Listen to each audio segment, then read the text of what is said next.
Hello friends, I am Mr. Aryan Nikam and you are watching my YouTube channel. This is educational tutorial or video.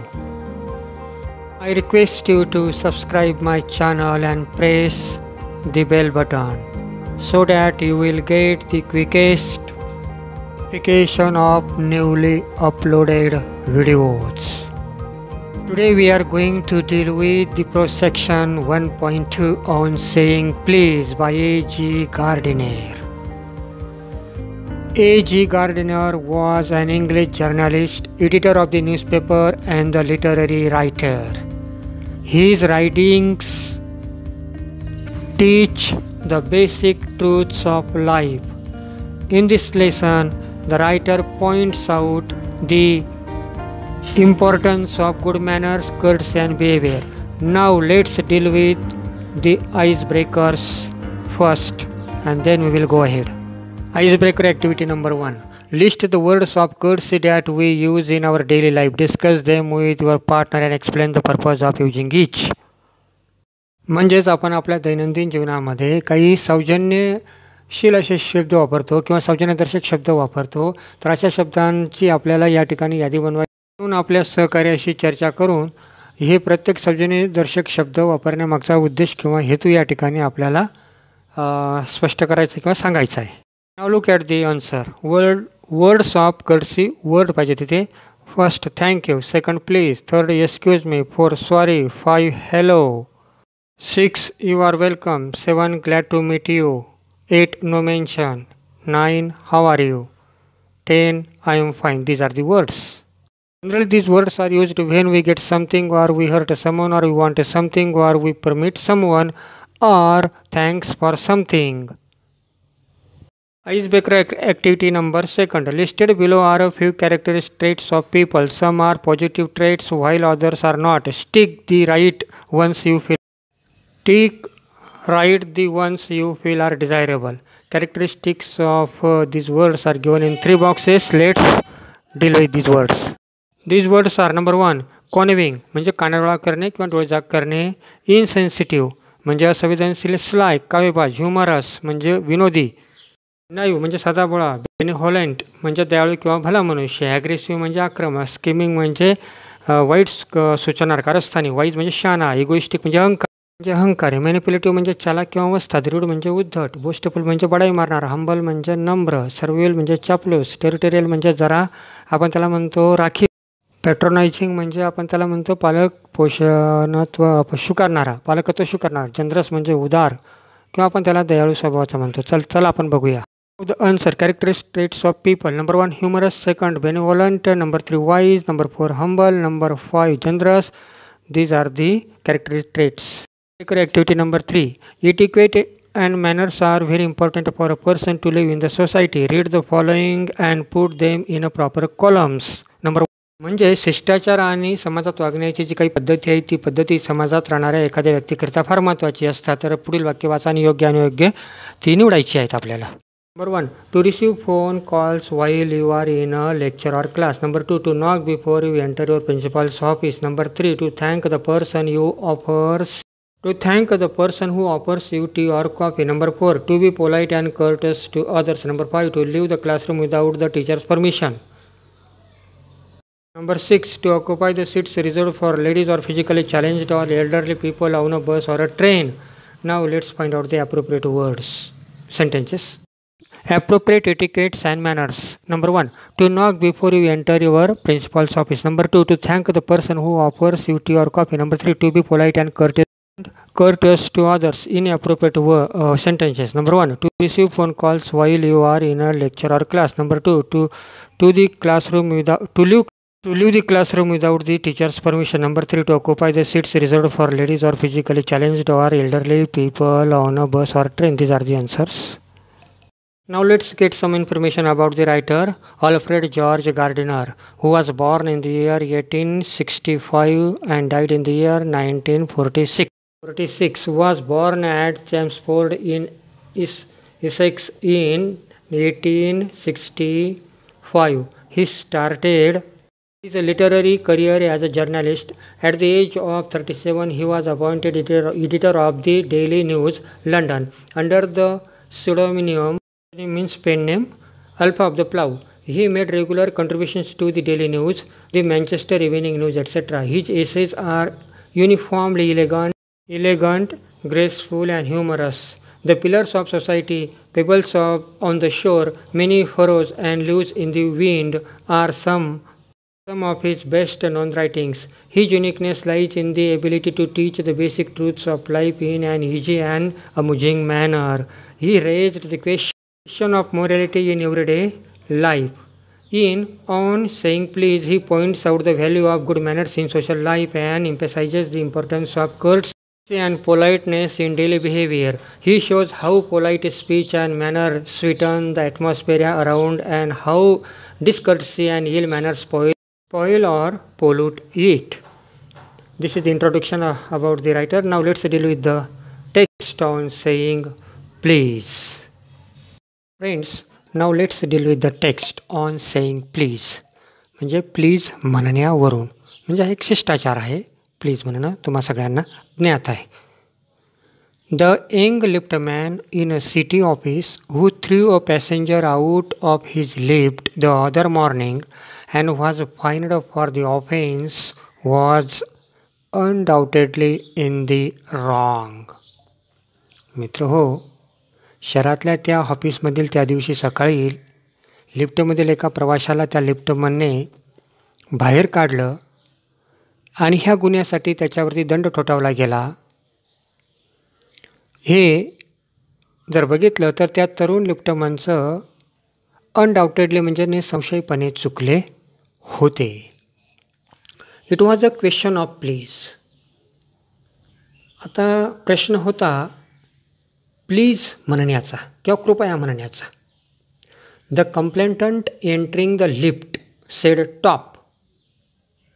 बघा, तक्रारदार ज्याने लिफ्टमध्ये प्रवेश केला तो टॉप म्हणाला. टॉप म्हणजे वरचा, सगळ्यात वरचा मजला. The liftman demanded top please.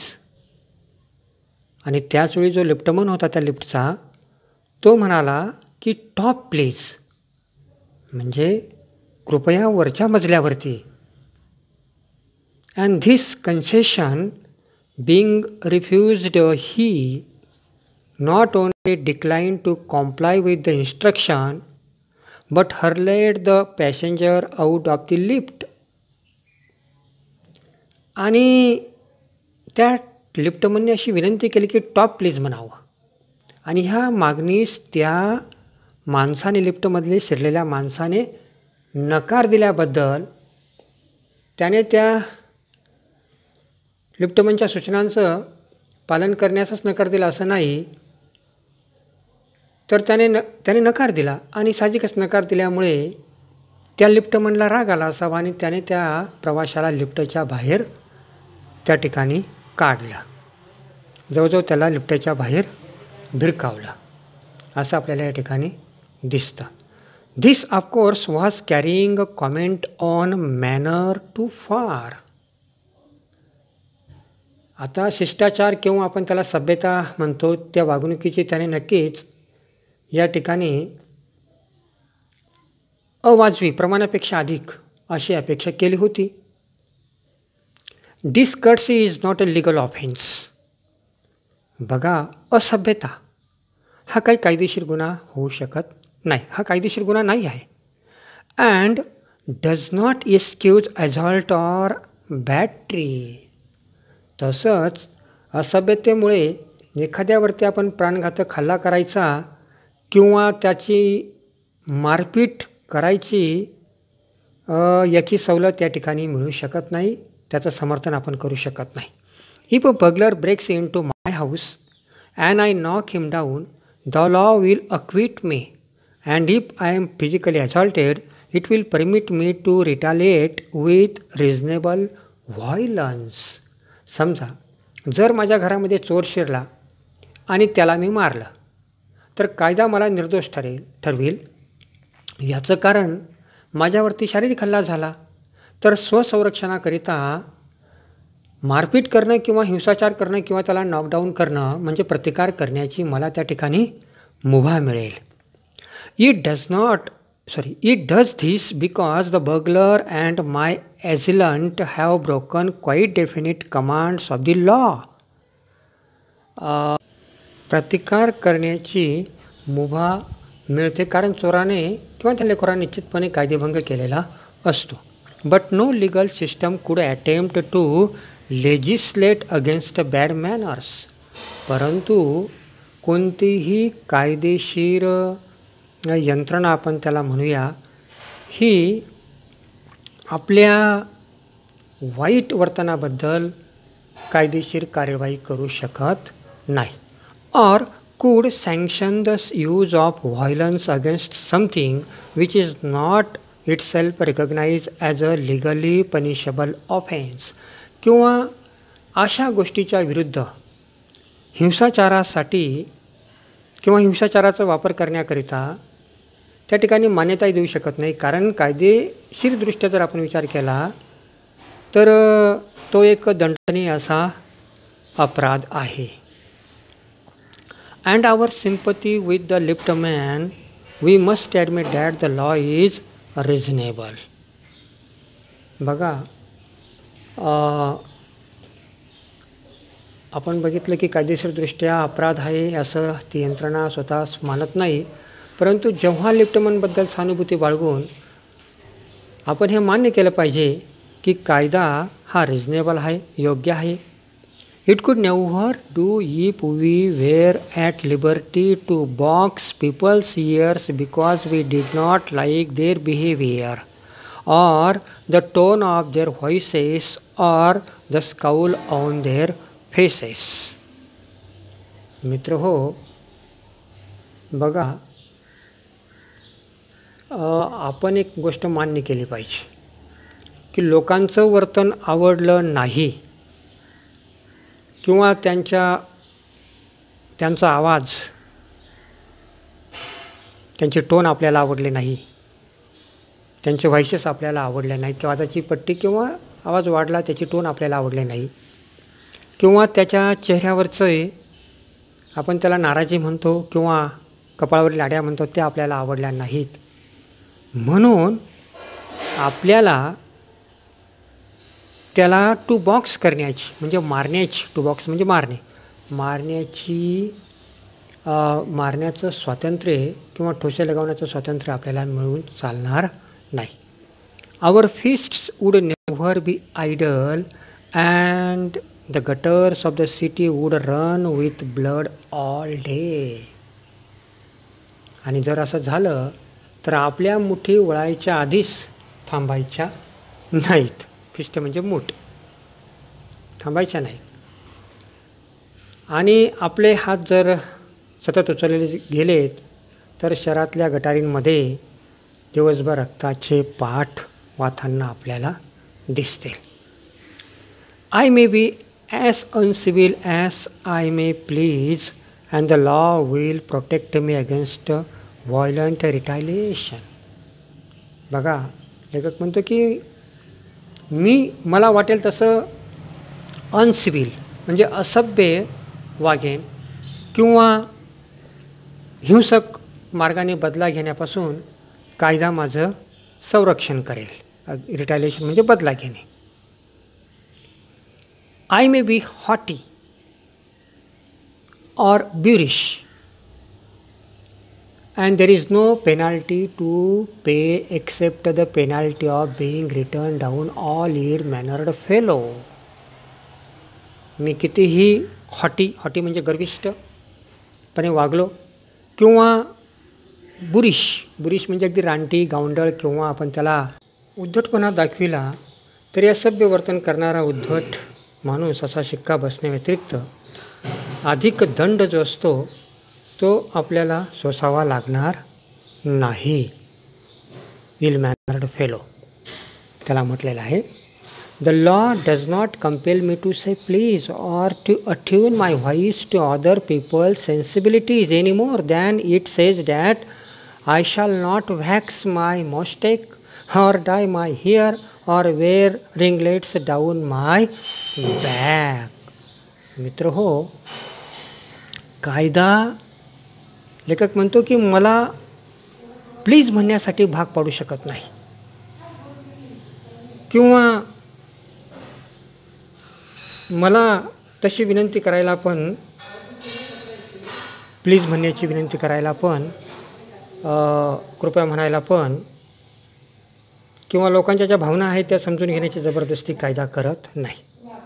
तसंच मी मिशा काढाव्या की नाही, माझे केस डाय करावेत की नाही, तसंच किंवा पाठीवर केसांची मी झुलूप वाढवावी की नाही, हे कायदा मला सांगू शकत नाही. It does not recognise the laceration of my feelings as a case of compensation. कायद्याच्या दृष्टीने आपल्या ज्या भावना आहेत त्या दुखावल्या जाणं हा नुकसान भरपाईचा खटला होऊ शकत नाही, किंवा तसं शक्य नाही. There is no allowance for moral or intellectual damages in this matters. आणि अशा प्रकरणांमध्ये, अशा मॅटर्समध्ये झालेल्या नैतिक, मोरल म्हणजे नैतिक आणि इंटेलेक्च्युअल म्हणजे बौद्धिक डॅमेजसाठी किंवा नुकसानीसाठी त्या ठिकाणी भरपाई मिळत नाही. This does not mean that the damages are negligible. याचा अर्थ नुकसान दुर्लक्ष करण्यासारखं आहे असं अजिबात नाही. It is probable that the lift man was much more acutely hurt by what he regarded as a slur upon he social standing than he would have been if he had a kick on his shins, for which he could have got a legal redress. बघा, liftman हा बहुतेक करून कमालीने, acutely त्या ठिकाणी hurt झाला असावा, त्याला त्या ठिकाणी दुःख झालं असावं. आणि ही शक्यता नाकारता येत नाही, कारण त्याच्या दृष्टीने त्याच्या बाबतीत असभ्य वर्तणूक म्हणजे त्या ठिकाणी त्याची सोशल स्टँडिंग किंवा सामाजिक जो स्तर आहे तर त्या सामाजिक स्तराची अवहेलना होते. समजा त्याची सामाजिक स्तराची अवहेलना होते, त्याच्या पायाची पुढची जी नळी आहे त्याला शिन्स म्हटलेलं आहे, तिच्यावरती कुणी लात मारली असती तर कदाचित त्याला तितके दुःख झालं नसतं. आणि कायदेशीर कारवाईने त्या ठिकाणी त्याच्या त्या दुःखाचं, चुकीची भरपाई, दुरुस्ती किंवा आपण त्याला निवारण म्हणतो ते सुद्धा त्या ठिकाणी करता आलं असतं. The pain of the kick on he shin, shin म्हणजे पायाची नगडी किंवा आपण नळी म्हणतो ती, soon passes away but the pain of a wound to our self respect or our vanity may poison a whole day. मित्र हो, लात मारल्याने होणारी शारीरिक इजा काही काळानंतर नाहीशी होते, परंतु जर का आपल्या स्वाभिमानाला ठेच लागली किंवा स्वत्वाला झालेली जी वेदना असते ती सारा दिवस त्या ठिकाणी बिघडून टाकू शकते. I can imagine that the lift man denied the relief of throwing the author of his wound out of the lift, brooding over the insult by the hour and visiting his wife in the evening as the only way of restoring his equilibrium. लेखक म्हणतात की मला कल्पना आहे की ज्या व्यक्तीची अवहेलना होते तर अवहेलना करणाऱ्या व्यक्तीला लिफ्टमधनं बाहेर काढून दिलेल्या प्रत्युत्तराची किंमत मोजावी लागल्याबद्दल त्या ठिकाणी जो लिफ्टमन असेल त्या ठिकाणी अनेक तास ब्रुडिंग म्हणजे विचार करत राहिला असणार. आणि संध्याकाळी त्याच्या बायकोकडे त्याने त्याच्या भावना व्यक्त होऊन आपली मनस्थिती पूर्ववत करण्याचा, म्हणजे एक मानसिक संतुलन परत मिळवण्याचा एकमेव मार्ग त्याने त्या ठिकाणी अवलंबला असणार. For there are few things more catching than bad temper. कारण काय तर वाईट मनस्थिती आणि bad temper and bad manners. याचं कारण असं की वाईट मनस्थिती आणि वाईट वर्तणूक या गोष्टींची लागण आपल्या मनाला खूप सहजपणे होत असते. When sir Anthony Absolute bullied Captain Absolute, the latter went out and bullied is man Fag. Whereupon Fag went out downstairs and kicked the page boy. जेव्हा सर अँथोनी ॲब्सोल्यूटने कॅप्टन ॲब्सोल्यूटला धमकावलं, थ्रेटन केलं, तेव्हा कॅप्टन ॲब्सोल्यूटने बाहेर जाऊन फॅग नावाच्या त्याच्या माणसाला त्या ठिकाणी खडसावलं, धमकी दिली. बुली म्हणजे धमकावणे. आणि फॅगने काय केलं? फॅगने मग खाली जाऊन त्याच्या तरुण नोकराला लाथ मारली. Probably the man who said top to the lift man was really only getting back on his employer who had not said good morning to him because himself had been henpecked at breakfast by his wife, to whom the cook had been insolent because the housemaid had answered her back. henpecked म्हणजे चिडवणे, सतावणे आपण त्याला म्हणू शकतो. आणि इन्सोलेंट म्हणजे उद्धट. बघा, ज्याने लिफ्ट म्हणला, ज्या माणसाने नुसतं टॉप म्हटलं, तोही कदाचित त्याच्या मालकावरचा राग व्यक्त करीत असेल. त्याने त्याला गुड मॉर्निंग म्हटले नव्हतं, कारण त्या माणसाला त्याच्या बायकोने न्याहारीच्या वेळी हेनपेकडे केलं असावं, सतावलं असावं. पण त्याच्या बायकोलाही तिची जी स्वयंपाकी नसेल ती उद्धटपणे बायकोशी वागली होती, ती तशी वागली असावी. आणि ती जी हाऊसमेड आहे, मोलकरीण आहे, तिने पण त्या ठिकाणी उद्धटपणे मोलकरणीने मालकिनीला उत्तर दिलं असावं. We infect the world with our ill humours. आपल्या गैरवर्तनाने आपण साऱ्या जगातील वातावरण कलुषित करत असतो, दूषित करत असतो. Bad manners probably do more to poison the stream of general life than all the crimes in the calendar. किंबहुना दैनंदिन जीवन प्रवाहामध्ये गढूळ करण्यात कोर्टाच्या खटल्यातील गुन्ह्यांच्या यादीपेक्षा आपण केलेला गैरवर्तनाचा वाटा हा मोठा असतो. For one wife who gets a black eye from an otherwise good natured husband, there are 100 who live a life of martyrdom under the shadow of Moro's temper. बघा, नेहमी चांगल्या असणाऱ्या नवऱ्याकडून होणारी शारीरिक हिंसा जेव्हा एखादी स्त्री सहन करत असते, ब्लॅक आय म्हणजे एक प्रकारे आपण त्याला म्हणतो की शारीरिक हिंसा, तेव्हा इतर ज्या काही शेकडो स्त्रिया असतात त्या आपल्या संतापी स्वभावाच्या पतीच्या स्वभावाच्या छायेखाली हौतात्म्याचे जीवन जगत असतात. मोरोज मीन्स अनहॅपी, दुःखी आपण त्याला म्हणतो. But all the same the law cannot become the guardian of our private manners. आणि परंतु कायदा आपल्या खाजगी आयुष्यातील शिष्टाचार आपण त्याला म्हणतो किंवा सभ्यतेचा संरक्षक होऊ शकत नाही. नो डेकॅलॉग म्हणजे धर्मग्रंथ कुड cover the vast area of offences. आणि कोणत्याही धर्मग्रंथात मोठ्या प्रमाणातील गुन्ह्यांचा अंतर्भाव होऊ शकत नाही.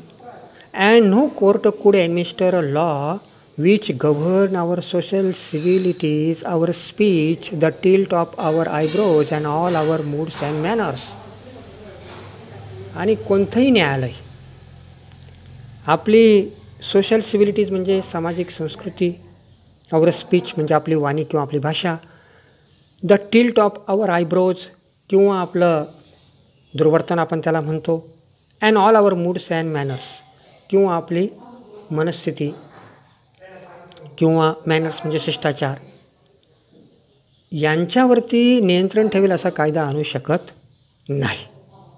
But though we are bound to endorse the verdict against the lift man, most people will have certain sympathy with him, certain sympathy with him.